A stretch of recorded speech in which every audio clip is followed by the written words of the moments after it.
Welcome to the CEO Launch Podcast. We are a dynamic mother-daughter duo bringing you personality, insights, and practical advice from two different generations of entrepreneurship. We aren't just mother and daughter. We are also best friends and business partners. I've watched my mom help thousands of entrepreneurs start the businesses of their dreams, including me. And now it's your turn. Hey, CEO Launch family, welcome back. We are at episode number 32. And today we're going to talk about difference between businesses and hustles. I know that title probably sounds like we about to throw shade, but I promise you, we're not. We're not. No, we're not. We just really want to have a conversation around the differences. And quite honestly, spoiler alert, we're cool with both of them. Really. Yeah. We just want to talk about it. And we just need to identify them, right? Yeah. So let's kind of identify it. And then, we'll go from there. So Kenya has a story. She's going to start us off. It's all yours, girl. I love Chick-fil-A. Like, I deeply love Chick-fil-A. I go on Chick-fil-A runs with my pescatarian boyfriend. He just sits in the car with me while I order my Chick-fil-A and eat my chicken nuggets. I love it, right? So the last couple of times that we've done this Chick-fil-A run, there has been a man in the Chick-fil-A parking lot, and he always has like a stack of socks and a box of soap. And I'm just like, that is such a peculiar product inventory to have, like socks and soap. And, for a while, I was just like, where is he even getting these socks? Like, and it's like a big old pack of Dove soap. Like, it's just like huge. So I would see him in the parking lot all the time. And finally, the other day, he like came to the window trying to, sell us some socks and some soap. And it's really funny to me because most Chick-fil-A's in this area are always kind of by like some type of store, like some type of big box store that will sell both socks and soap. So I'm just like, are you competing with the store next door? Like, what is going on? Did you get it from there? I just have so many questions, but it made me think about how, a lot of times people talk about, oh, I'm an entrepreneur and, I'm a business owner and things like that. And it's definitely not to knock those people who, are selling socks and soap or, selling body butters or whatever you're selling. It's not that you are not necessarily in business, but it's also like you have to respect the hustle. It's with some stuff, it really is a hustle. And, hustles get respect.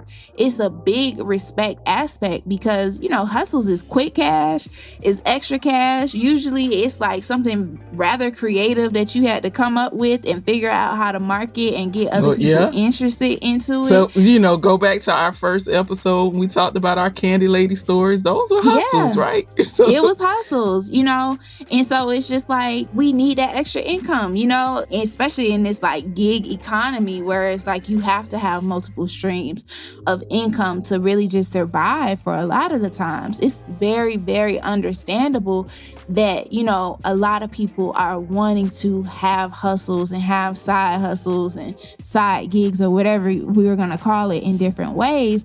And at the same time, I think what's becoming confused and a bit convoluted is you got to call a spade a spade. You got to say what it is. And so this episode, like we said, is not about shaming. It's more so saying like, it's okay to have a hustle and it's okay for whatever thing, brand, whatever that you're building to be your hustle. And like you said, understanding those differences between what's a business and what's a hustle. So we're going to talk to the accountant. What's the difference? What's a business and what's a hustle? Yeah. So let's talk about the hustle first, because I think that for maybe all of our listeners, if not most of them, we've all at some point had a hustle, right? Yeah. So for us, me, if you didn't listen to the Candy Lady story, go back and check it out, right? In the Candy Lady story, we talk about my hustle. I was in elementary school and I was selling candy because I saw a need and I'm like, hey, I'm gonna feel it, right? And it's gonna give me some more money I don't know what I needed money for because my parents was taking care of everything, right? But Yep. listen, I just needed me some money, right? I saw an opportunity to make money. So hustles are usually, something like that. It's that quick cash. It's something that you can do to make extra cash. I know people, I like to cook and I like to bake, and people are like, you should sell your cakes and all that stuff. And I'm like, nah. For me, if I sold cakes, it would be a hustle. Yeah. But also for me, because I'm an accountant, I would be trying to figure out how to make it a business. And so it's just like, no, I need to keep that as something that I do for the love of it. So hustles are usually those things that's just the quick cash, the extra cash. Sometimes it may be hustling, might be doing DoorDash or Uber or Lyft or something like that. Or just something, to do real quick, just to make some money to get you in between. Maybe you starting a new job in 2 weeks, but you need money to come in these next 2 weeks because you got to work 2 weeks before you get a paycheck, right? Yeah. Or even filling in an immediate need. Like I remember I used to sell shirts. I used to have the bad shirts, and the immediate need for the bad shirts they weren't bad. That was part of the brand, just by the way. Yeah, bad. Beautiful and determined. Yes. Beautiful. It was an acronym. Yeah. But when I sold the bad shirts, it was because I needed extra money when I went to Oaxaca in Mexico, because I didn't want to be walking around Mexico without some extra cash. And so it's just like hustles usually fulfill that immediate need of, I need this right now, and this is a way for me to figure out how to get this. And, I didn't incorporate bad, beautiful, and determined. I don't even think I had a logo anymore. Like, it was something that needed to happen for the sake of getting me to Oaxaca. And, sometimes even for... Yeah, it did. And for me in that moment when I started it, I was almost confused myself because it was a hustle, but because I had grown up around entrepreneurs, I felt like I needed to pull it out and build it out to be, something else and something bigger. And going back to, I think, episode 30, where we talked about, starting over isn't quitting. It felt like I was quitting the business in a sense because I didn't recognize it as a hustle. I didn't recognize it as this quick thing that I'm doing just for the sake of fulfilling some type of objective. So I think that's what's really, really important about recognizing, like, am I building a business or am I building a hustle? And so you told us what hustles were. Yeah. What's the business? So businesses are a little different because businesses are lasting. We're building, we're investing money. We're talking about legacy, right? And this is something that maybe you're looking to pass down, or maybe you're building something to sell. With a business, you trying to go into it with a different mindset. Now, I know some people who turn their hustles into businesses, right? So you started out doing something, you started out making cakes, and you were just doing it on the side to make a little extra Christmas money, and you really like it. So now you selling cakes all the time, right?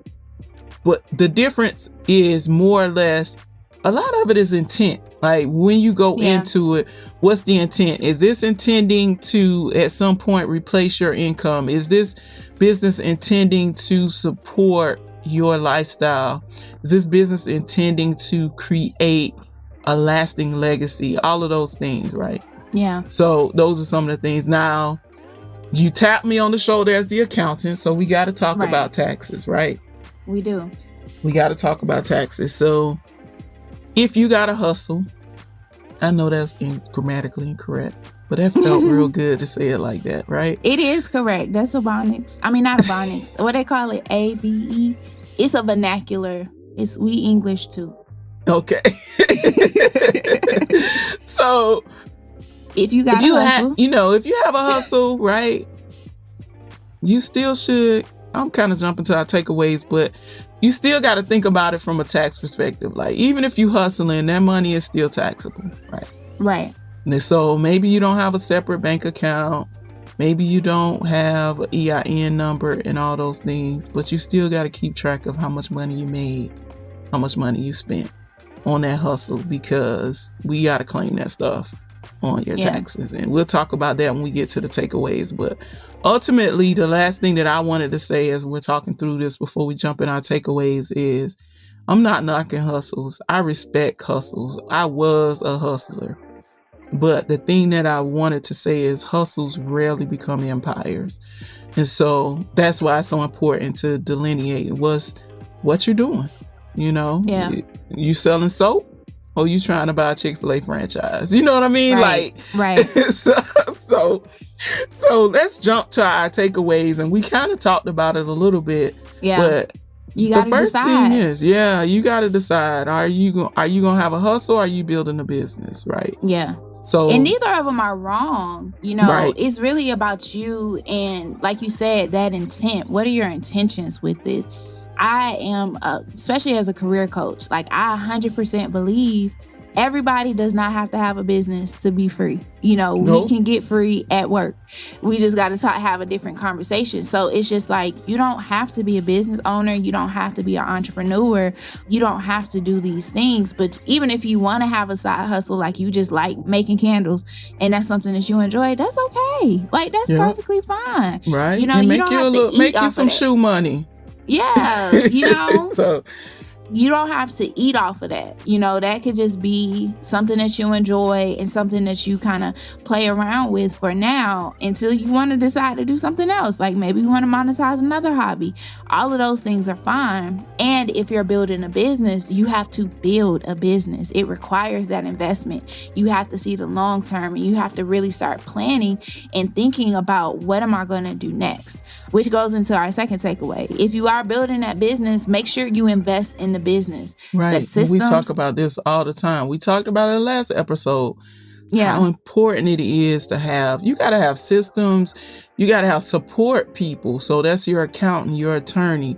Maybe it's a mentor, a coach, or somebody that knows what they're doing. I'm telling you, but coaching is the way that you can shorten the learning curve, right? Yep. You can learn it on your own, but when you invest in coaching or you invest in mentors, they can speed up the process for you. So, you Yeah. know, you want to make sure that if it is a business that you're investing in that thing, you got your website, you got your domain specific email address and Mm-hmm. your payment processor, not Cash App. Yeah. So you want to do those things. And then if you're sticking to a hustle, that's cool. It's Stick fine. to the hustle, but let's be legit, right? Yeah. So the little first grader did not claim the little Candy Money enterprise on her taxes, mostly Right. because my daddy shut it down before I could really get it off the ground. But if you're going to do a hustle, if it's Uber, if it's making candles, if it's woodworks, whatever it is, make sure that you do all the legal stuff, right? So you Yeah. don't have to get an EIN number. You don't have to get an LLC. You can run it through your name, your social, your personal bank account. Yeah. Just keep good records. Keep records of it. Pay taxes on it. You know, be legit is all that we're saying. Yeah, and it's benefits to being legit because now you have this side hustle, you're accruing this extra income. You know, there are different things that supports with. Maybe you want to get a house, maybe you want a new car, maybe you want to increase your credit line. All of these different things where I think a lot of times people are like, oh, I don't want to pay taxes, so I'm not going to, put it in with the IRS. But there are a lot of opportunities that you might be missing out on when you don't do things legitimately. Like think about the pandemic, when people didn't properly document how much they were making on their side gigs, they couldn't get certain things like unemployment and the different loans and different and grants. All of those things were out of reach for them because they weren't being legit. So I strongly encourage you that if you are doing a hustle, make sure that you continue to do it legit. Not just saying this, I'm not an accountant and me and the IRS, we cool. Like I pay my taxes and we do what we need to do. I'm saying this from a fellow business owner to a fellow business owner. Like make sure that you do it legit because it helps you in the long run. Yeah, and it can hurt you when you don't do it. I think two things the pandemic had to have taught, hopefully, business owners is the importance of accounting systems and paying taxes and documenting, and the importance of saving money. Yeah. If those are two lessons that hopefully all business owners or all people really learn from this pandemic. So thanks for rocking with us today. We're going to wrap this episode up and we will see you next week. We're going to talk about some last minute stuff. That's all I'm gonna say. We're gonna talk about some last minute stuff. So check us out next week. And if you haven't already followed us on social media, follow us, right? Hit us up. Let us know that you are listening, that you're enjoying it, and tell other people about the podcast. We are on Facebook, LinkedIn, Instagram, and Twitter at the CEO Launch. And we have a Facebook group called the Efficient CEO Movement. Join us there to continue conversation. And we will see you next week. And don't forget to take off. This is a Clear Word production.